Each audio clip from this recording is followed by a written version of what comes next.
ये मैं करवा दिया था, एडिशन ऑफ NaGlY2 NaCl2। इसके आगे आज कंप्लीट करना है अपने को, है ना। तो नेक्स्ट है कोऑर्डिनेशन नंबर 6 में अगर मेटल कार्बोनिल आ जाए तो क्या लॉजिक लगाएंगे। तो मेटल कार्बोनिल में मेटल का ऑक्सीडेशन स्टेट 0 होता है ना। हेलो, सर लास्ट क्लास से एक डाउट था। बताइए क्या डाउट था आपका। सर वो मेंस का 25 का एक क्वेश्चन था ना, CONS3 होल 5 करके। कौन से में डाउट था भाई आपका।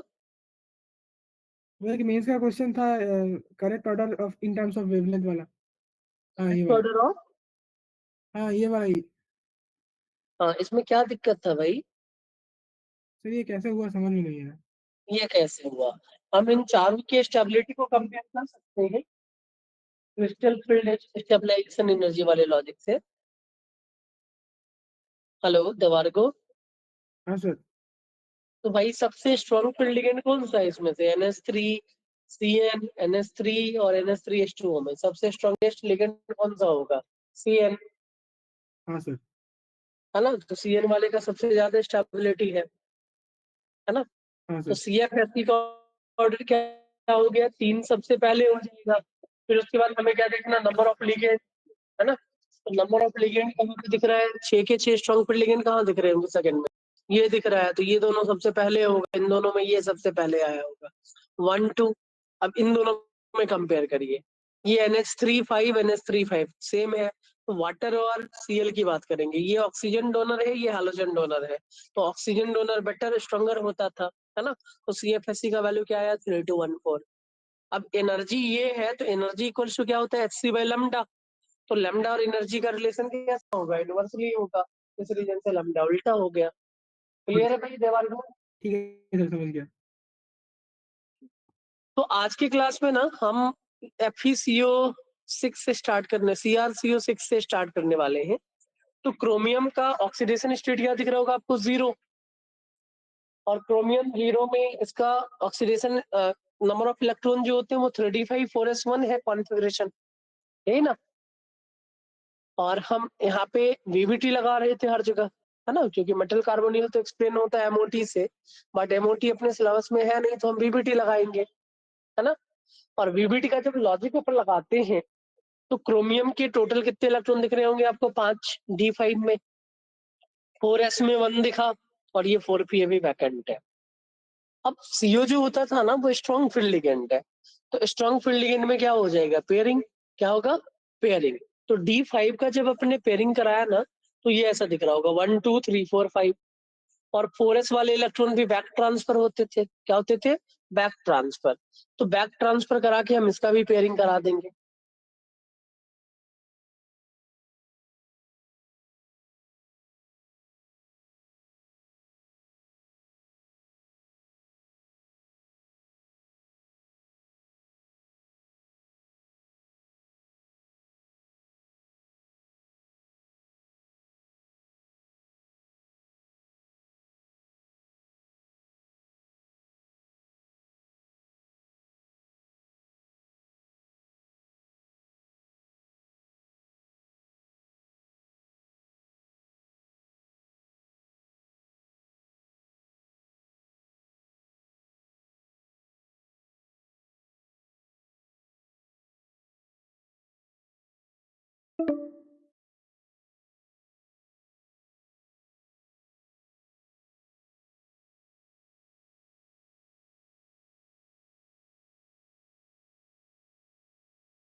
अब नेक्स्ट है FeCN5O2। ये बहुत अच्छा क्वेश्चन है, समझना है इसके फंडे को, है ना। नहीं तो थोड़ा सा आपको प्रॉब्लम होगा।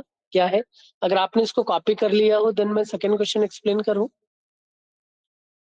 अब K4 FeCN5O2 की अगर बात करें तो एक नॉर्मल रिप्रेजेंटेशन अपन यूज करते हैं कोऑर्डिनेशन कंपाउंड में, ध्यान से समझना इस नोट के पॉइंट को। अगर कहीं पे O2 लिखा रहे हैं ना तो O2 का मतलब ऑक्साइड होता है, बट यही O2 अगर ब्रैकेट में करके लिखा रहे हैं ना तो इसका मीनिंग परऑक्साइड या सुपर ऑक्साइड होगा। इन कोऑर्डिनेशन कॉम्प्लेक्स जब भी अगर कहीं पे कोऑर्डिनेशन स्फीयर में ये O2 अगर नॉर्मल लिखा रहे हैं दैट मीन्स ये ऑक्साइड को रिप्रेजेंट करेगा, और अगर ये स्मॉल ब्रैकेट में O2 लिखा रहे हैं दैट मीन्स ये आइदर परऑक्साइड होने वाला है या फिर सुपर ऑक्साइड होने वाला है। क्या होने वाला है भाई? ये आइदर परऑक्साइड और सुपर ऑक्साइड। अब यहाँ पे अगर हम इस कॉम्प्लेक्स के नेचर की अगर बात करें तो बाहर क्या दिख रहा है आपको? K4 दिखा रहा है। K4 पे कितने यूनिट का चार्ज आएगा? प्लस का 4। दैट मीन्स इस कॉम्प्लेक्स पे चार्ज क्या आएगा? माइनस का 4। साइनाइड इज नेगेटिव लिगेंड तो माइनस का 5 है ना? अब यहाँ पे देखना कि ऑक्सीजन को हम क्या लेके चलेंगे, सुपर ऑक्साइड लेंगे या परऑक्साइड लेके चलेंगे, लॉजिक सीखना है अपने को, है ना? तो अगर मान लो कि मैंने इसको सुपर ऑक्साइड लिया है, यहाँ पे सुपर ऑक्साइड के फॉर्म में ही एग्जिस्ट करता है ना? अगर ये सुपर ऑक्साइड आप कंसीडर कर रहे हो, इस कंडीशन में आयरन पे चार्ज क्या आएगा? प्लस का 2 यूनिट। सुपर ऑक्साइड मतलब O2 माइनस 1 था, है ना? एक ऑक्सीजन पे माइनस का हाफ होता है, तो ये O2 माइनस 1 लेंगे तो ये माइनस 4 रखना है, तो ये दिख रहा होगा माइनस का 6, और माइनस 6 मतलब ये प्लस का 2, है ना? अब यहाँ पे दो डिफरेंट टाइप के लिगेंड दिखे आपको, एक CN है और एक O है। तो cyanide is a strong field ligand, oxygen is a weak field ligand. Better donor कौन सा है? साइनाइड। बेटर डोनर कौन सा है? साइनाइड। तो हम साइनाइड के अकॉर्डिंग टू ही इस कंपाउंड की प्रॉपर्टी को एक्सप्लेन करने वाले हैं, है ना? अब Fe+2 का मीनिंग हो गया ये 4s0 3d6, and cyanide is a strong field ligand that means pairing होगा। तो 6 के 6 इलेक्ट्रॉन कहाँ दिख रहे होंगे आपको? पेयर्ड फॉर्म में। 6 के 6 कहाँ दिखे? पेयर्ड फॉर्म में। हमारे पास लिगेंड कितने हैं? 6 है, तो हाइब्रिडाइजेशन क्या आ गया? D2sp3। क्या आया? D2sp3। अब जो समझाना है वो पहले समझ ले, नहीं तो गलत कर दोगे क्वेश्चन, ध्यान से थोड़ा सा रुक जा। ये D2sp3 octahedral inner orbital complex, लो स्पिन कॉम्प्लेक्स। कोई भी अनपेयर्ड इलेक्ट्रॉन नहीं दिख रहा है। होना क्या चाहिए था? डायामैग्नेटिक। होना क्या चाहिए था? डायामैग्नेटिक। बट आंसर में मैंने क्या लिखा है? पैरामैग्नेटिक। और म्यू का वैल्यू भी लिख दिया 1.73, है ना? अब ये कहाँ से आया ये समझना है लॉजिक। अनपेयर्ड इलेक्ट्रॉन में ही पैरामैग्नेटिज्म होता है। अब ये कहाँ से आया? तो भाई जब सुपर ऑक्साइड हम लिखेंगे ना O2 माइनस, इसको हम मॉलिक्यूलर ऑर्बिटल थ्योरी के अकॉर्डिंग टू डील करते हैं। किसके अकॉर्डिंग टू? MOT, है ना? तो MOT में O2 माइनस में कितने इलेक्ट्रॉन दिख रहे होंगे आपको? 17। कितने दिखे? 17। 17 का मतलब भाई दो यहाँ पे रहेंगे, दो यहाँ पे रहेंगे, सिग्मा 1 है, सिग्मा स्टार 1 है, सिग्मा 2 है, सिग्मा स्टार 2 है। 8 इलेक्ट्रॉन यहाँ पे। देन ये दोनों होता था 2 4, है ना? ये बना दिया मैंने 2 4 6। ये सब कहाँ पे हैं? बॉन्डिंग में, है ना? तो 8 6 कितने हो गए? 14 हो गए। 3 और बचे, 15 16 17, है ना? तो O2 माइनस के इलेक्ट्रॉन अरेंजमेंट में according to molecular orbital theory एक अनपेयर्ड इलेक्ट्रॉन रहता है, एक अनपेयर्ड इलेक्ट्रॉन रहता है। तो due to this unpaired electron इस कंपाउंड का मैग्नेटिक मोमेंट जो है ना 1.73 आएगा, और इस कंपाउंड को हम पैरामैग्नेटिक बोलेंगे। भले ही यहाँ पे कोई भी इलेक्ट्रॉन आपको नहीं दिख रहा अनपेयर, भले ही इस कॉम्प्लेक्स में कोई भी इलेक्ट्रॉन अनपेयर्ड फॉर्म में नहीं है, बट फिर भी हम इस कंपाउंड को क्या बोल रहे हैं? Paramagnetic, due to presence of electron of O2 minus, है ना? Due to presence of electron of superoxide, है ना? सुपर ऑक्साइड में एक अनपेयर्ड इलेक्ट्रॉन है। तो नोट में मैंने एक पॉइंट ये लिख दिया कि if any ligand contains unpaired electron then complex will be always paramagnetic and value of mu can be calculated according to the number of electron present in that ligand, है ना? तो इसलिए ये क्वेश्चन क्या है, थोड़ा अच्छा क्वेश्चन बन जाता है। नॉर्मल अगर देखोगे तो अनपेयर्ड इलेक्ट्रॉन नहीं दिख रहा है, तो आप ऑलवेज आंसर क्या बोलेंगे? डाया होगा। बट एक्चुअली ये होता क्या है? पैरा होता है। लॉजिक क्या है? परऑक्साइड और सुपर ऑक्साइड का फंडा। क्लियर? ऑनलाइन बच्चे कुछ कंफ्यूजन है यहाँ पे? ऑनलाइन बच्चे कुछ कंफ्यूजन है? सर मोटी वाला और एक बार बोल दीजिए। MOT वाला एक और बार। O2 माइनस में भाई कितने इलेक्ट्रॉन? 17 ना? O2 में 17 इलेक्ट्रॉन ना? क्या यस आप सर। फिल करते थे? सिग्मा 1 है, सिग्मा स्टार 1 है, सिग्मा 2 है, सिग्मा स्टार 2 है, देन फिर क्या आता था? ये sigma 2p Z pi 2p X equals to pi 2p Y, then ये दोनों स्टार वाले और ये पाई वाले। अब इसमें इलेक्ट्रॉन अरेंजमेंट करते हैं। 2 4 6 8, ये 10 हो गए, 11 12 13 14 है ना, 15 16 है ना, और 17। एक अनपेयर्ड दिख गया होगा, तो एक भी अनपेयर्ड रहेगा तो इसका नेचर पैरामैग्नेटिक है। क्लियर है भाई? Yes sir. चलिए तो इसको कॉपी करिए एक बार। कि जब भी अगर कहीं पे किसी कॉम्प्लेक्स के कोऑर्डिनेशन स्फीयर में कोई ऐसा लिगेंड अगर दिख गया जिसके पास अनपेयर्ड इलेक्ट्रॉन रहता है, तो ओवरऑल कॉम्प्लेक्स को हम क्या बोलेंगे? पैरामैग्नेटिक। एंड मैग्नेटिक बिहेवियर या मैग्नेटिक मोमेंट का वैल्यू भी हम number of unpaired electron of ligand के अकॉर्डिंग टू डिसाइड करते हैं। सर लिगैंड में अगर weak field ligand strong field ligand से ज्यादा हो तो? क्या क्या फिर से बोलिए? लिगैंड में अगर वीक फील्ड लिगैंड का नंबर स्ट्रॉन्ग फील्ड बताया तो था लास्ट क्लास में, जिसका नंबर ज्यादा है फिर उसके अकॉर्डिंग टू डिसाइड होता था। और इक्वल होने सिखाया से था भाई। स्ट्रॉन्ग फील्ड लिगैंड क्या होएगा। क्या? इक्वल होने से स्ट्रॉन्ग फील्ड लिगैंड पैरिटी होता है। हाँ, इक्वल रहने से स्ट्रॉन्ग फील्ड लिगेंड प्रायोरिटी रहता है।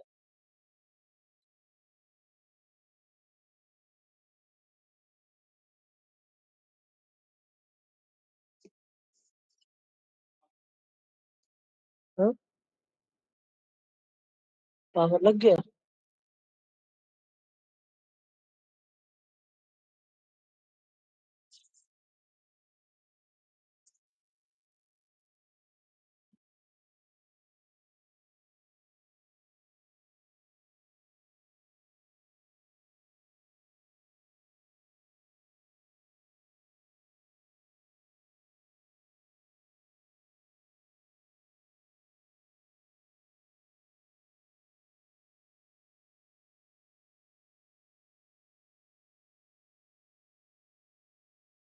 हो गया ना?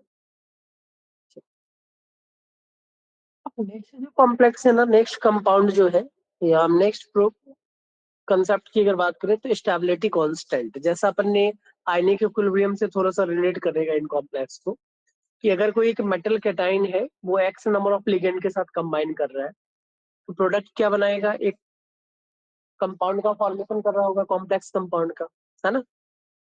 और इधर से इधर अगर रिएक्शन जा रहा है तो इसके लिए मैं के फॉरवर्ड लिख रहा हूँ। ये क्या है? के बी है ना। तो अगर कहीं पे के एफ का वैल्यू जितना हाइयर रहेगा, दैट मीन्स क्या हो गया? इस कॉम्प्लेक्स का फॉर्मेशन फॉरवर्ड डायरेक्शन में ज्यादा होगा, मतलब कॉम्प्लेक्स विल बी स्टेबल, है ना। अगर कहीं पे के बी का वैल्यू ज्यादा है, दैट मीन्स रिएक्शन की टेंडेंसी कहाँ रहेगी? बैकवर्ड डायरेक्शन में जाने की, है ना। मतलब फॉरवर्ड नहीं होगा तो इसका स्टेबिलिटी कम होगा। तो एक क्वेश्चन अभी रिसेंट ईयर में भी यहाँ से पूछा गया है कि आपको के एफ वैल्यू दे देगा या के वैल्यू दे देगा, लिख देगा फॉरवर्ड है या बैकवर्ड है ना। तो जब भी अगर हम कहीं पे के एफ और के बी के बेसिस पे स्टेबिलिटी अगर कंपेयर करेंगे, है ना, तो higher is the value of K F, more is the stability of complex. Lower is the value of K B, है ना, more is the stability of the complex. ये लॉजिक लगाते हैं। जैसे मान लीजिए मैंने दो क्वेश्चन यहाँ पे लिख दिया कि एक्स वाई जेड तीन कॉम्प्लेक्स थे, इनके के फॉर्मेशन का वैल्यू दिया हुआ है, तो हमें इंक्रीजिंग ऑर्डर ऑफ स्टेबिलिटी बताना है।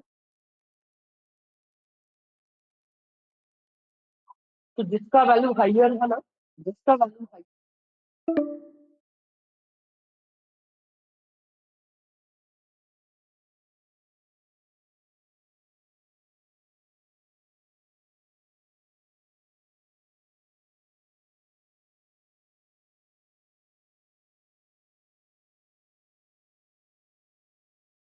Higher is the K B, lower is the stability, है ना। तो जेड वाई एक्स हो जाएगा, जेड वाई एक्स हो जाएगा, है ना।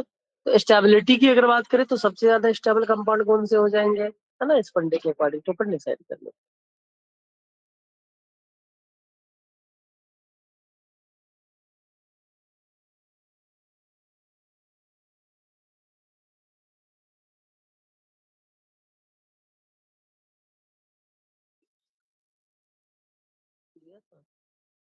अच्छा,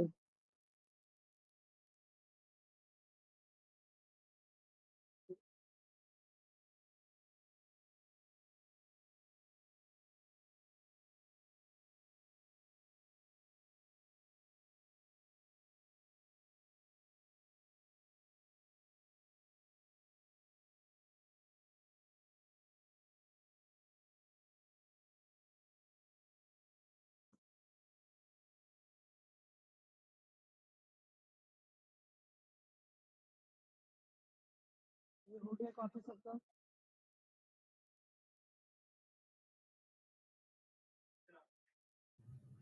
सर लास्ट वाले में शायद उल्टा लिख दिया। अच्छा उल्टा लिखा हुआ है, ये केबी का वैल्यू लिख दिया मैंने, राइट है ना। तो आंसर होगा जेड का सबसे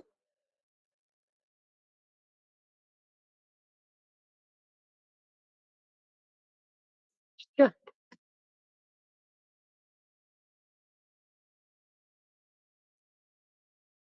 तो सबसे ज्यादा स्टेबल कौन सा होगा, जेड है ना, देन वाई देन एक्स, यही ना।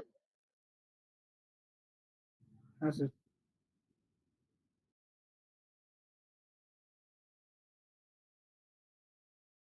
हो गया। देन नेक्स्ट पॉइंट, कभी कभी एक रीजन असर्शन के क्वेश्चन पूछ लेता है कि MnO4 माइनस में ना भाई ये हाइब्रिडाइजेशन कैसे हो रहा है, क्यों ऐसा हो रहा है, लॉजिक समझिएगा, है ना। तो हम ये बोलते हैं भाई कि MnO4-7 में ओ क्या था, weak field ligand. Weak field ligand का मतलब हो गया इसका गैप कम होगा, इसका गैप कम होगा, तो यहाँ पे एक ज्यादा गैप बनता हुआ दिख रहा होगा, है ना। 3D के जो ऊपर T2G वाले पार्ट थे, है ना, और ये वाला जो EG वाला पार्ट है, इसमें गैप दिख रहा है अपने को, है ना। तो ये जो लार्ज गैप या लार्ज स्प्लिटिंग क्यों होता है, हम ये बोलते हैं इनका हाइब्रिडाइजेशन हो रहा था। क्या हो रहा था, हाइब्रिडाइजेशन। तो ये जो एनर्जी गैप ज्यादा क्यों हो रहा है, तो ये क्यों हाइब्रिडाइजेशन में पार्टिसिपेट कर रहे हैं, तो एक रीजन एसेशन वाले क्वेश्चन में ये पूछ लेता है। तो हम ये बोलते हैं भाई due to higher charge on metal cation, due to higher charge on metal cation, है ना, ये लिगेंड को अपनी तरफ ज्यादा अट्रैक्ट करेगा, और ज्यादा अट्रैक्ट किया मतलब रिपल्सन ज्यादा बढ़ेगा, नेगेटिव को अपने पास ज्यादा खींचेगा अच्छे से, और ज्यादा अच्छे से खींचेगा डेट मीन्स क्या बोलेंगे, रिपल्सन ज्यादा हुआ एक्सिस के अलाउंग, और रिपल्सन अगर ज्यादा रहेगा उस केस में स्प्लिटिंग एनर्जी बढ़ जाएगा, है ना।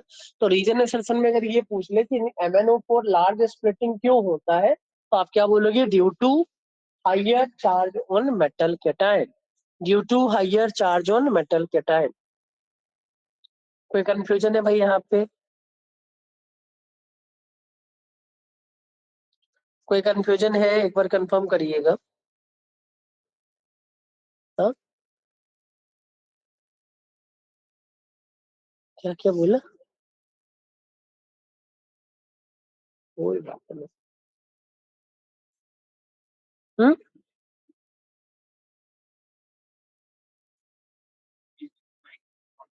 हम्म,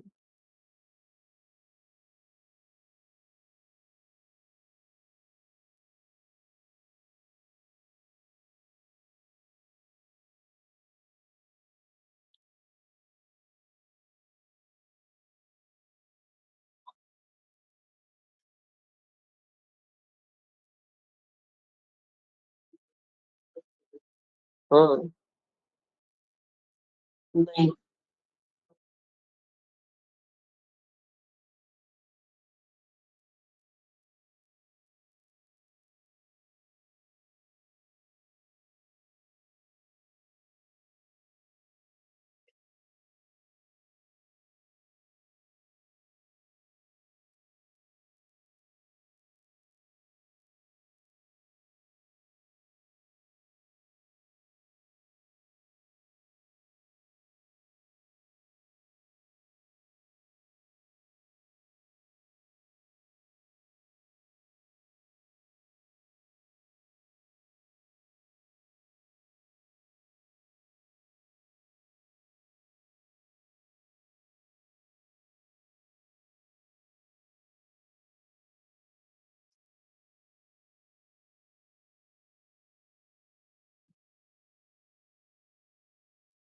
ये कॉपी कर लिए,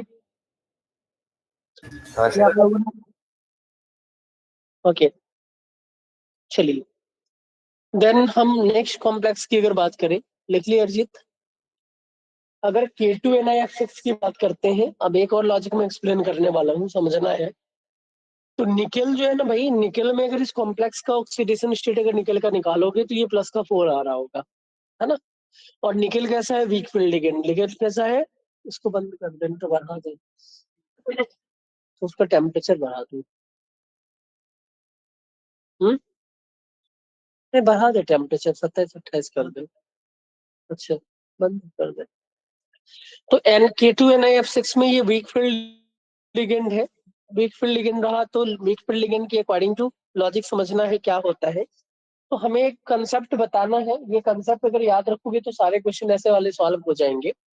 निकेल एक्चुअली Na+2 फॉर्म में ज्यादा स्टेबल होता है। निकेल Na+2 फॉर्म में ज्यादा मोर स्टेबल था। बट यहाँ पे जो निकेल का ऑक्सीडेशन स्टेट आया ना वो Na+4 आया है ना। तो मैं इस पॉइंट के बेसिस पे ये लिख रहा हूँ कि अगर कोई एक मेटल कैटायन अपना अगर हाइयर ऑक्सीडेशन स्टेट शो करे देन इट्स मैक्सिमम वैल्यू, है ना।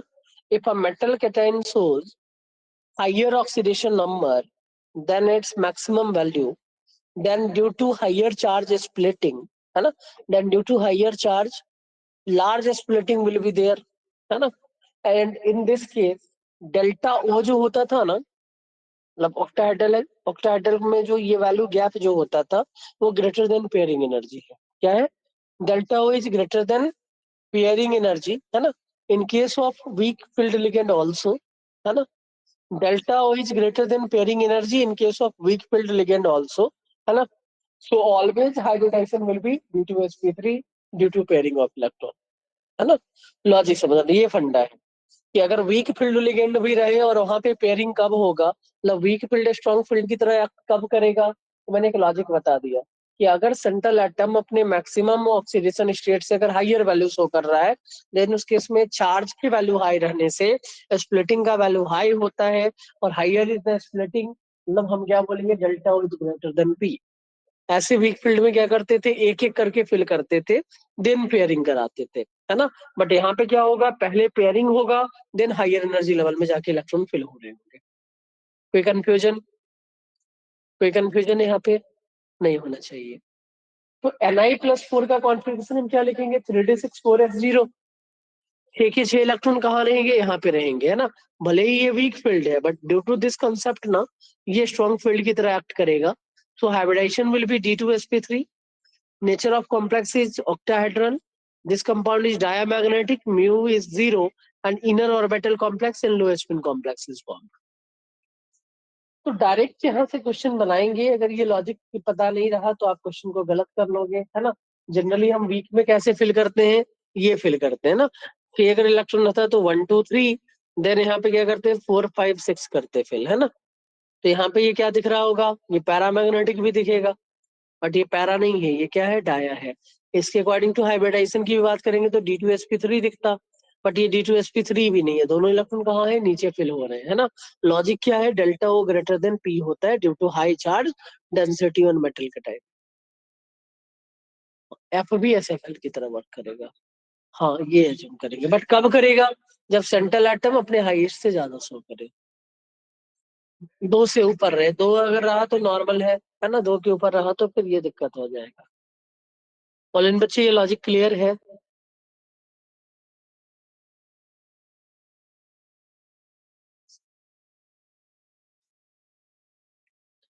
ऑनलाइन बच्चे ये लॉजिक क्लियर है? चलिए क्लियर ही होगा। नेक्स्ट अपन आते हैं, कुछ एक और कंपाउंड है, गोल्ड का क्लोराइड है, गोल्ड का फ्लोराइड है ना। इसकी भी बात अपन कर लेते हैं। एक दो पेज और बचा हुआ है बस, है ना, फिर खत्म हो जाएगा अपना कोऑर्डिनेशन। हाँ बाकी फिर IUPAC करवाएंगे आज, है ना। अब गोल्ड में भी देखो, गोल्ड का मैक्सिमम ऑक्सीडेशन स्टेट क्या होता है, +1। बट इस कॉम्प्लेक्स में गोल्ड क्या दिख रहा है, +3। तो क्लोरीन भी किसकी तरह एक्ट करेगा, SFL की तरह, है ना। क्लोरीन होता कैसा है, WFL, but due to higher charge density on gold atom ये किसकी तरह एक्ट करेगा, SFL। तो है WFL बट मैं लिख रहा हूँ square planar splitting. Square planar कहाँ होता है, SFL में होता है ना। तो हम ऐसा ही लिखेंगे, ठीक है। अब Au+3 का मतलब D8 कैसे पता चलेगा, CuAgAu, है ना। तो जो Cu+3 का कॉन्फ़िगरेशन होगा वही Au+3 का भी होगा। तो Cu+3 का मतलब क्या है, 4s1 3d10, दो यहाँ, एक यहाँ से, दो यहाँ से निकलेगा तो D8। मैंने आगे नंबर ऊपर नहीं लिखा तो D8 का लिखेंगे, 1 2 1 2 3 4। 5 6 7 8 है ना, सबके सब पेयर्ड, मतलब hybridization will be dsp2 square planar diamagnetic inner orbital low spin complex. Same logic यही लगेगा, same concept will be applicable in AgF4 minus also. नहीं लिखा, सेम ही कंसेप्ट है तो क्यों लिखेंगे। ऑनलाइन बच्चे इसको कॉपी करिए, और अगर कुछ कंफ्यूजन आपका लग रहा है तो आप मेरे से पूछ सकते हो।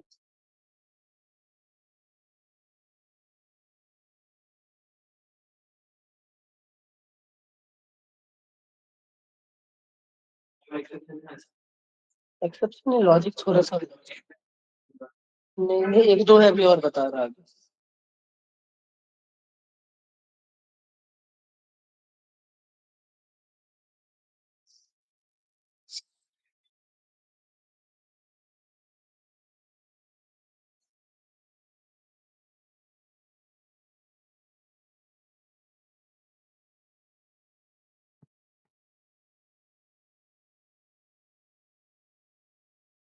क्लियर, करिए इसको कॉपी, देन हम नेक्स्ट पॉइंट पे मूव करेंगे। एक दो पॉइंट और बचा हुआ है ना, और उसके बाद फिर अपन मूव कर जाएंगे डायरेक्ट IUPAC वाले पे, है ना। और IUPAC करते ही हमारा 3 क्वेश्चन जेईई मेंस का प्रिपेयर हो गए। अगर आपने प्रॉपर तरीके से इस चैप्टर को रिवाइज किया होगा तो आज के बाद ही, कल के बाद मतलब, है ना, 3 दिन के अंदर आप कोऑर्डिनेशन के PYQ सॉल्व कर लीजिएगा लास्ट 7 इयर्स। आप लोग का होमवर्क है लास्ट 7 इयर्स के पेपर सॉल्व करने हैं आपको, है ना। लास्ट 7 इयर्स के पेपर सॉल्व करने हैं थर्सडे की क्लास के पहले, है ना। 7 इयर्स का मतलब 25 एवरेज अगर मान लो, 25 इंटू 7 करोगे तो कितने हो गए, 175 ना। 175 क्वेश्चन है नियर बाई, है ना। लास्ट 7 इयर्स के ही करने हैं आपको 175 क्वेश्चन। तो डेली अगर आप 30 क्वेश्चन करोगे तो हो जाएंगे। बहुत सारे क्वेश्चन रिपीटेड दिख जाएंगे आपको, बहुत सारे क्वेश्चन रिपीटेड दिख जाएंगे, और ये कर लोगे तो 12 मार्क्स आपके फिक्स हो गए मेंस के। कोई भी शिफ्ट रहे, कोई भी शिफ्ट रहे, 12 मार्क्स आपके फिक्स हो गए। ठीक है, चलिए नेक्स्ट अपन आते हैं कि टाइटेनियम का कुछ कंपाउंड था जहाँ पे वाटर एज ए लिगेंड अपन लेते थे। अब इन कंपाउंड को हम कैसे एक्सप्लेन करते हैं, कि कैसे इसका हाइब्रिडेशन क्या रहेगा, लॉजिक सीखना है। तो water is a weak field ligand. अब जो भी चार्ज डेंसिटी आ रहा है वो कहाँ आ रहा है, टाइटेनियम पे। तो Ti+3 का चार्ज क्या होगा, 3D1। यहाँ पे क्या दिख रहा होगा, 3D3। ये क्या था, वेनेडियम 3D2। ये क्या होगा, क्रोमियम 3D3 हो जाएगा, सब पे चार्ज के अकॉर्डिंग जो है ना। अगर मैं चार्ज रख दूं, जैसे इस पे +3 रखा है, इस पे क्या होगा +2, इस पे क्या होगा +3, इस पे क्या होगा +3 हो जाएगा, है ना। तो इन केस ऑफ वाटर, है ना, वाटर क्या था, ऑक्सीजन डोनर है तो वीक फील्ड लिगेंड है ना। और टाइटेनियम, वेनेडियम, क्रोमियम, इन सब पे चार्ज क्या हो रहा है, इंक्रीज हो रहा है ना। तो D1 से D3 कॉन्फ़िगरेशन में, D1 से D3 कॉन्फ़िगरेशन में लॉजिक सीखना है कि इलेक्ट्रॉन पहले कहाँ फिल हो रहा था, 4s में। इलेक्ट्रॉन पहले कहाँ फिल होगा, 4s में, है ना। 3D का शिल्डिंग पावर पुअर है, 3D का शिल्डिंग पावर पुअर है भाई, है ना। तो जिस समय यहाँ पे इलेक्ट्रॉन आए होंगे ना, उसी समय कॉन्ट्रैक्शन आ गया होगा, उसी टाइम में कॉन्ट्रैक्शन आ गया होगा साइज का। लॉजिक समझिएगा। टाइटेनियम कहाँ का मेंबर है, 3D का, है ना। 3D में एक प्रोटॉन में एक न्यूक्लियस में प्रोटॉन ऐड हो रहा है, वैलेंस शेल में एक इलेक्ट्रॉन ऐड, बोल सकते हैं। तो जिस समय इलेक्ट्रॉन ऐड हुआ, 3D का रिपल्सन पुअर था, न्यूक्लियस ने इसको अपनी तरफ अट्रैक्ट कर लिया, तो हाइयर जेड इफेक्टिव लग रहा होगा। हाइयर क्या लग रहा होगा, जेड इफेक्टिव। तो इन कंपाउंड का एक्सप्लेनेशन होता है ना कि ये कंपाउंड D2sp3 क्यों शो करते हैं, है ना। ये कंपाउंड D2sp3 हाइब्रिडेशन क्यों शो करते हैं, है ना। तो इसका लॉजिक हम बोलते हैं जेड इफेक्टिव का लॉजिक, कि higher is the Z effective, more will be the stability, higher is the Z effective. तो हमें या तो इसमें कंपेयर करना है या फिर इसको कंपेयर करना है। तो ये एनर्जी गैप ज्यादा है with respect to this one, है ना। तो इलेक्ट्रॉन यहाँ फिल रहे या खाली रहे, ये वाला ऑर्बिटल कभी भी इसमें पार्टिसिपेट नहीं कर पाएगा। तो for D1 to D3 configuration there will be always larger splitting irrespective of the nature of ligand है ना. So delta O is greater than P in case of weak ligand और हायर लिगेंड, है ना. तो logic क्या होता है, Z effective ज्यादा होने के रीजन से इन कॉम्प्लेक्स का ऑलवेज हाइब्रिडेशन क्या होने वाला, D2sp3. क्लियर है ये पॉइंट? ये पॉइंट क्लियर है भाई? अरिजीत ये क्लियर है? ये मेटल के साथ जब भी वाटर एज ए लिगेंड रहे ना, फिर हम ये लॉजिक यूज करते हैं. नोट डाउन करिए इसको.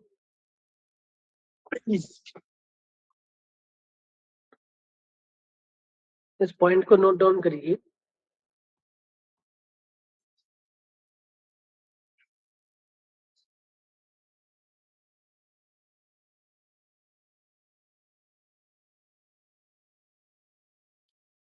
सर जेड इफेक्टिव ज्यादा होने से क्या हो रहा है? भाई वो लिगेंड से ज्यादा अपने पास खींच लेगा, ज्यादा खींचने से रिपल्सन ज्यादा होगा, रिपल्सन ज्यादा है तो स्प्लिटिंग का वैल्यू बढ़ जाएगा. क्लियर? हाँ सर. एक ही पॉइंट को बहुत बार रिपीट किए हम, यही पॉइंट है ना. हर जगह जैसे स्टेबिलिटी ज्यादा है तो स्प्लिटिंग का वैल्यू लार्ज होगा.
हो गया.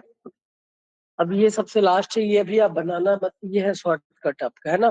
कि जब भी 5 मिनट में अगर पूरा कोऑर्डिनेशन कंपाउंड आपको रिवीजन करना रहे ना, तो ये इस डायग्राम के थ्रू आप रिवाइज कर लोगे, है ना. ये वो मैंने यहाँ पे बना के लिख दिया है. मैं एक्सप्लेन कर देता हूँ, अभी लिखने का टाइम नहीं मिलेगा इसको, है ना. आप घर पे जाके लिख लेना, मैं ये भेज दूंगा आपको. ठीक है. आई थिंक मेरा स्क्रीन दिख रहा होगा सबको.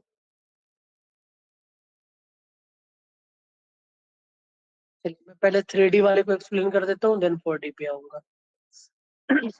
तो 3D में जो जो एलिमेंट है ना, क्या क्या है भाई, scandium, titanium, vanadium, chromium, manganese, iron, cobalt, nickel, copper, zinc. तो जितने भी कंसेप्ट अभी तक मैंने बताए ना, सारे कंसेप्ट इस टेबल में लिखा हुआ है. अब जो मोस्ट कॉमन ऑक्सीडेशन स्टेट होता है ना डी ब्लॉक एलिमेंट का, वो प्लस का 3 होता है. जनरली डी ब्लॉक एलिमेंट +2 और +3 शो करते हैं, बट मोस्ट कॉमन बोला जाए तो वो प्लस का 3 होता है ना. तो हमने क्या किया, इन सब का कॉन्फ़िगरेशन लिखा है, नॉर्मल कॉन्फ़िगरेशन, और इन सबसे D2 मतलब +2 वाला कॉन्फ़िगरेशन लिख रहे हैं कि +2 में इनका ऑक्सीडेशन स्टेट क्या क्या बन रहा है और +3 में क्या क्या बन रहा है ना. तो स्कैंडियम की अगर बात करें ना, तो स्कैंडियम में +3 ही मिलता है अपने को, है ना. तो ये D0 कॉन्फ़िगरेशन है ना. बाकी +2 सब में दिख रहा है, यहाँ पे D2 होगा, ये D1, दो दो इलेक्ट्रॉन निकाल लें अपन, ये D3, ये D2 और ये D3, है ना. तो स्टार्टिंग में मैंने बताया था कि अगर कहीं पे D0 से D3 तक कॉन्फ़िगरेशन आ जाए, तो D0 से D3 में चाहे आप टेट्रा, ये जो भी पॉइंट में बता रहा हूँ ना, ये ऑक्टाहेड्रल के लिए, किसके लिए बता रहा हूँ, ऑक्टाहेड्रल के लिए.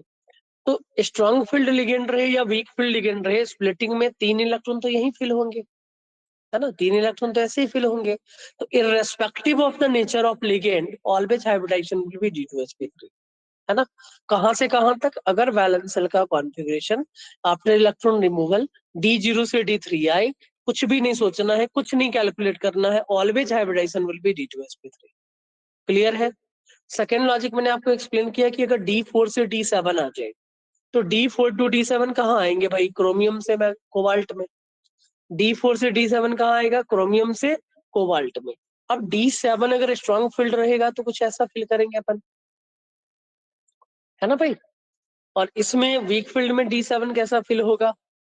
1 2 3 4 5 6 7, यही था ना? तो in case of strong field ligand hybridization will be D2sp3, pairing हो रहा है D7 का मतलब ये वाला फंडा है ना, ट्रांसफेरेंस होता था एक इलेक्ट्रॉन में, इसको बाहर कर देते थे। और अगर वीक फील्ड लिगेंड रहा तो ऑलवेज sp3d2 होता है।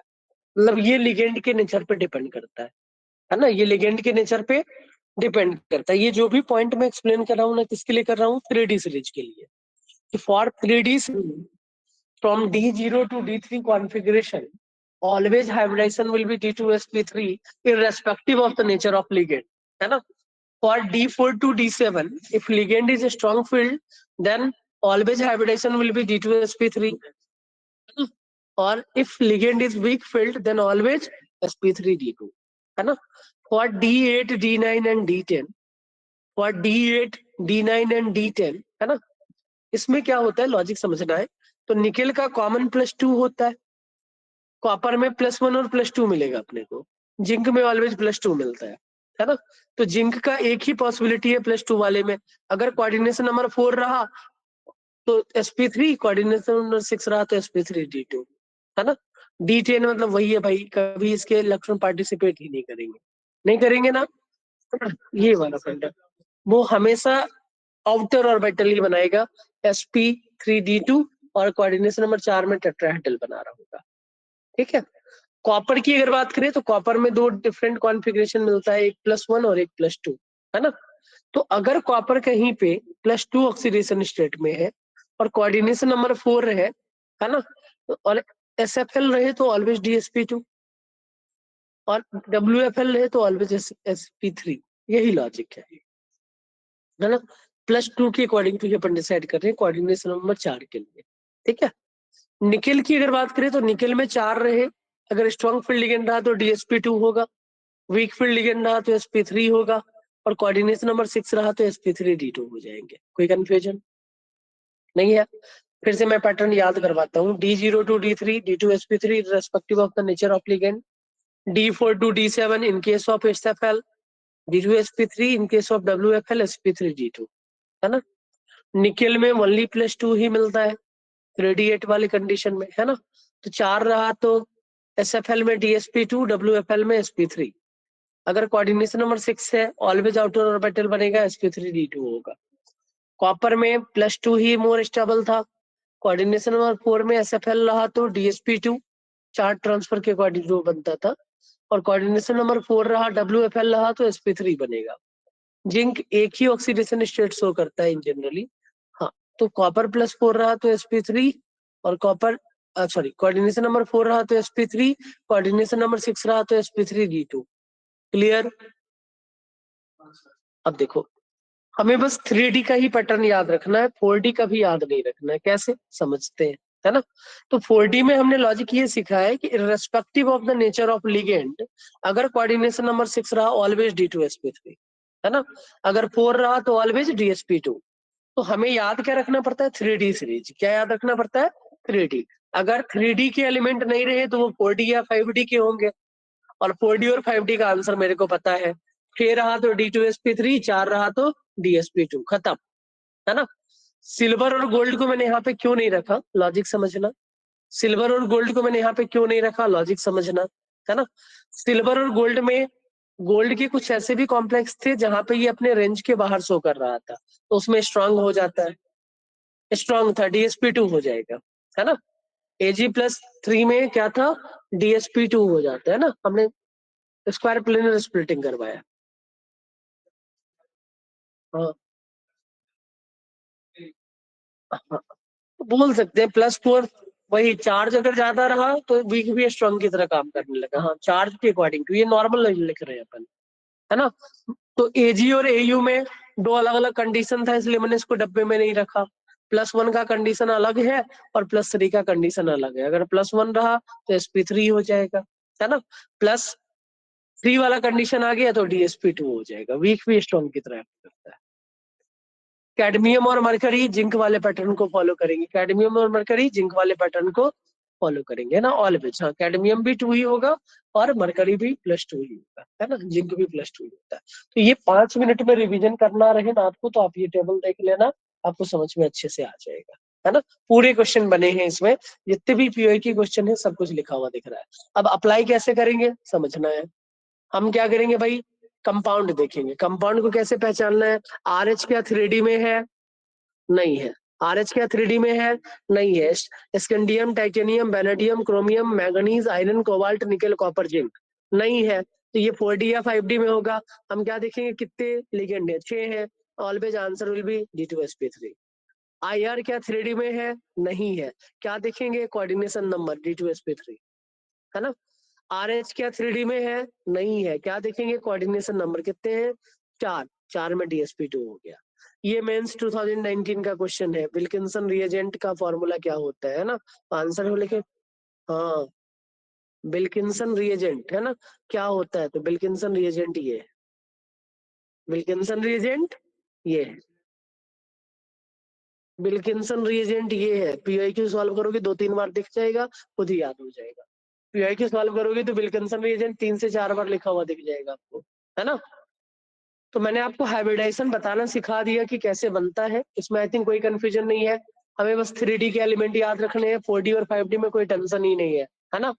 4D में अगर 6 रहा कोऑर्डिनेशन नंबर तो वही ऑलवेज D2sp3, 4 रहा तो DsP2 खत्म, है ना।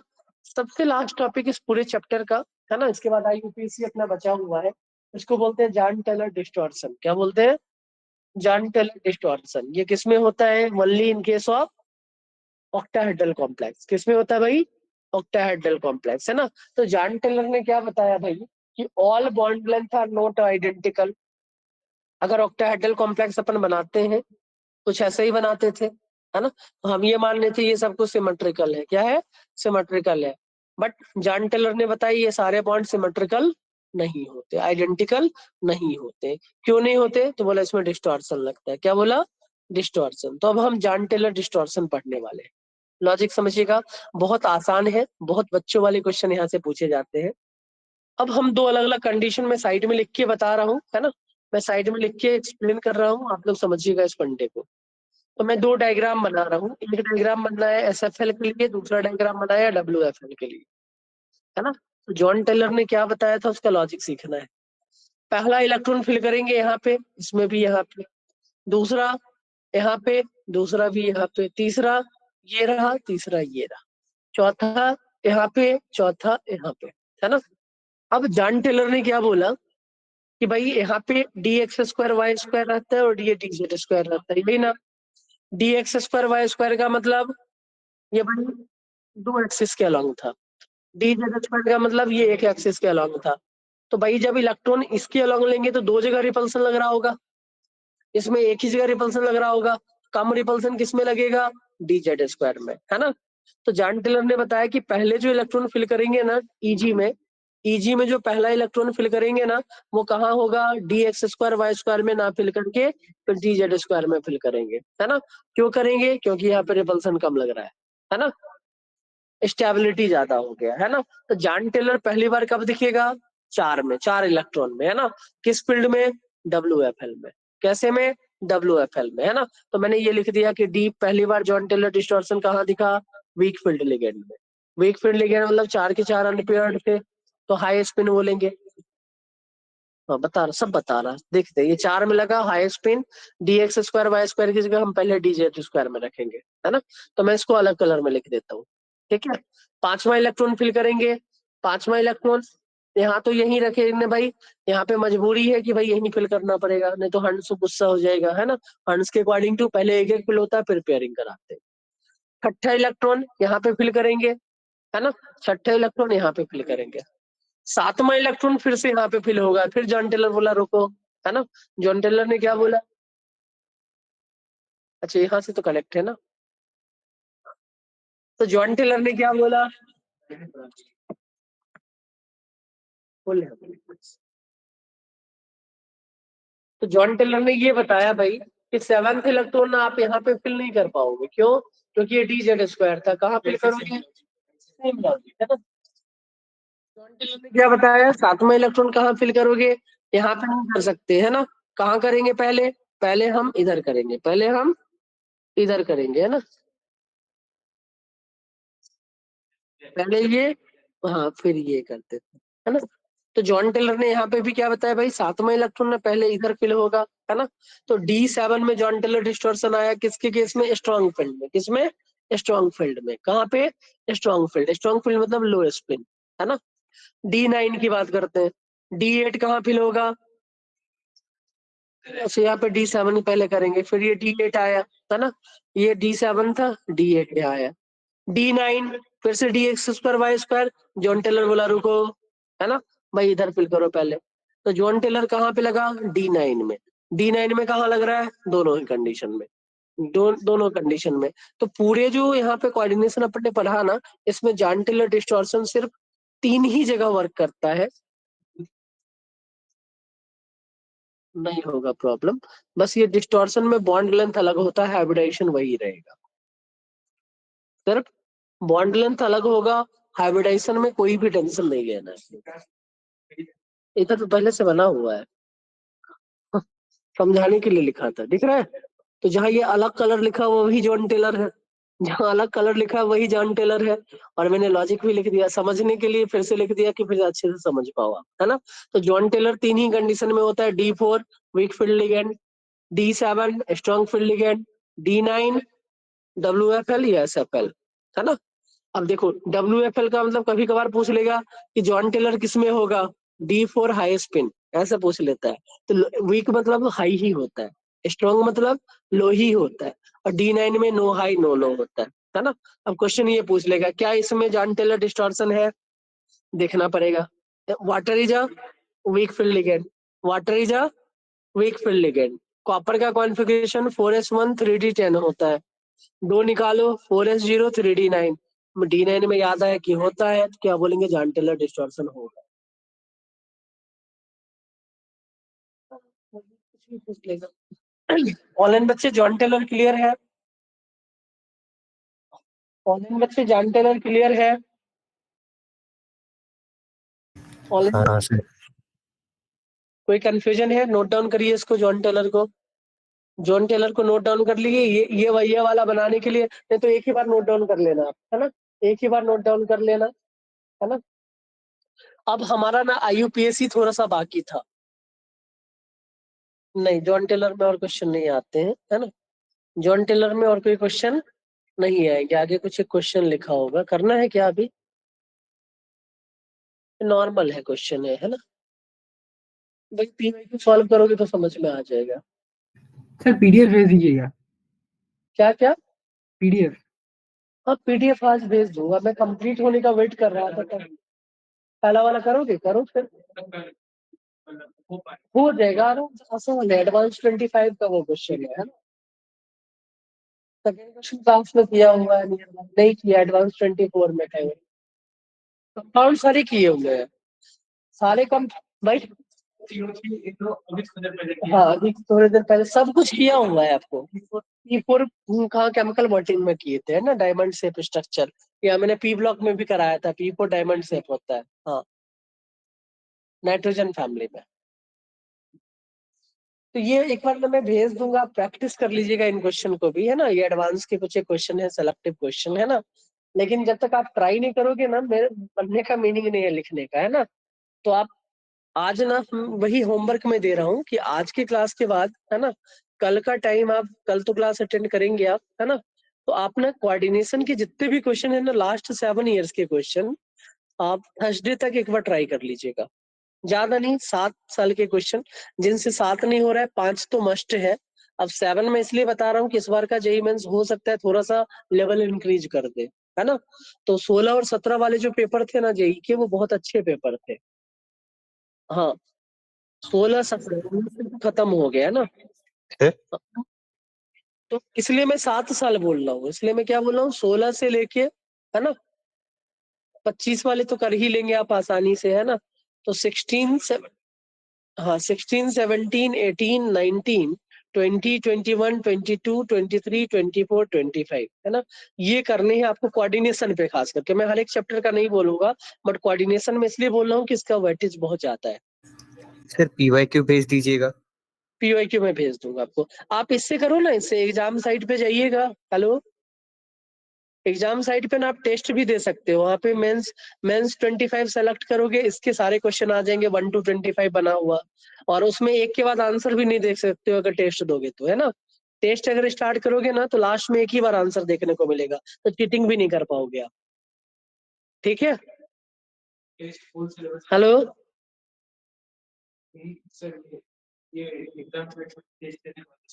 हाँ मैं भेज भी दूंगा अगर बोलोगे तो, बट यहाँ से दोगे ना तो ज्यादा इफेक्टिव रहेगा। हाँ हाँ, टेस्ट में देना है आपको, टेस्ट दीजिएगा ना, तो अगर आपको पहले सॉल्व करना है, पहले सॉल्व कर लीजिए फिर टेस्ट दीजिए, है ना। मैं भेज भी दूंगा पीडीएफ। चलिए अब आते हैं अपन आईयूपीएससी नेमिंग पे। आईयूपीएससी नेमिंग, आईयूपीएससी नेमिंग में हमने क्या क्या कर लिया था। सर वो ऑर्गेनिक का नोट हो गया, कौन सा ऑर्गेनिक के नोट? जो आप short last note. Week of December बोला था, नवंबर बोला था ना, लास्ट वीक ऑफ नवंबर। ठीक है सर। चलिए, तो ये सब तो कर लिया था ना भाई।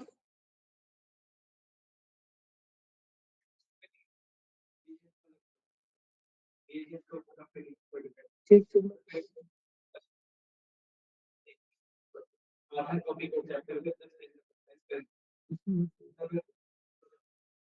ठीक ठीक, ठीक मैं भेज दूंगा, सब भेज दूंगा। चलिए आईयूपीएससी नेमिंग का नहीं, अभी अभी लिखने नोट। आप देखो, अब नोट्स वोट्स बनाने का कोई मतलब नहीं है, आप पूरा चैप्टर पढ़ो, जो जो मेन मेन पॉइंट लग रहा है ना, वो एक ही नोटबुक पे लिखते जाओ कि क्विक रिवीजन करने के लिए।